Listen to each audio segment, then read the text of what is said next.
Hi guys, it's time for another Steelbook review, and today I have the UK Steelbook of The Hunger Games Catching Fire.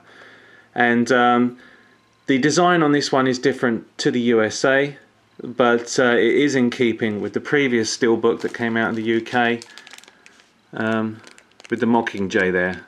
And I'll do a comparison with those in just a second.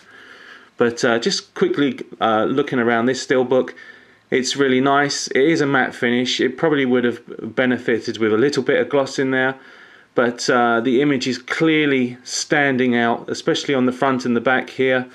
And yeah, the emblem, the fire, stands out nicely, even though it's matte.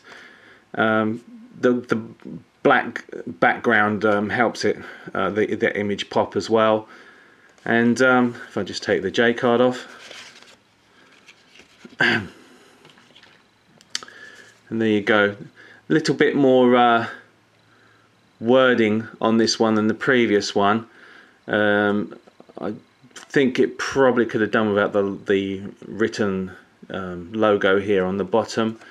And Catching Fire probably would have been better with a nice gold to make it stand out. It looks a bit... It doesn't look sort of match up really with the Hunger Games, with it being white there. But apart from that, yeah, it's a nice Steelbook. It's in line, as I said, with the previous one, and I'm pleased with the front image. There's the spine, once again catching fire in the white with the Hunger Games in the gold writing, and there's the image on the back with the capital emblem on fire. Here's a fingerprint magnet, of course. Inside artwork is really nice.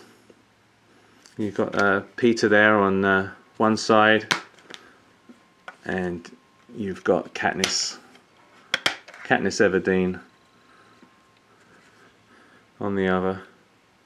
And it's nice that you also not only get a Blu-ray disc with this, but you do get a DVD as well. As for the film itself, this film I really enjoyed. One of my favourite films of last year.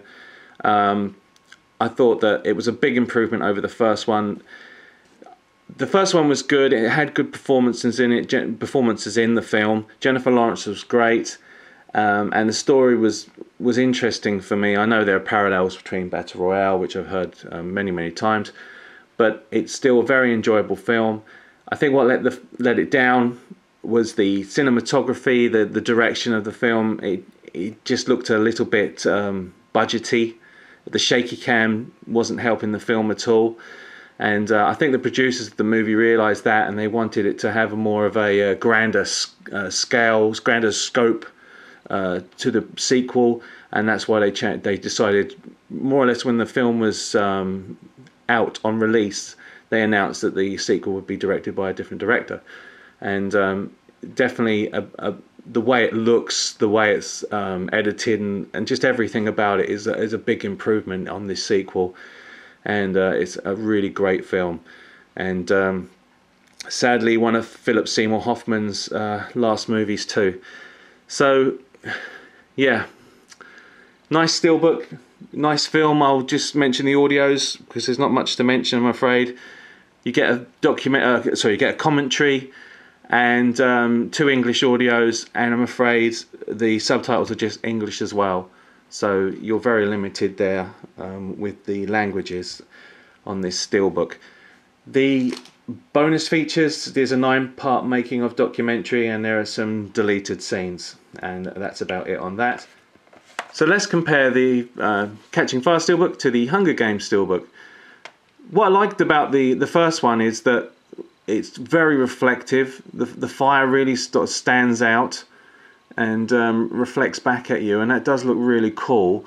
This one doesn't do it as much, but it is a much clearer image, so that is an improvement. As I said, the logo on the bottom, I probably could have done without that, and the wording up there, the Hunger Games, all in gold, I do prefer, rather than this sort of Catching Fire being in a different colour, but you know, it's just a minor niggle. But the actual image itself, I think, while it's not as reflective, it seems a little bit clearer. The back images, you've got the District 9 emblem on fire there, and the Capital One.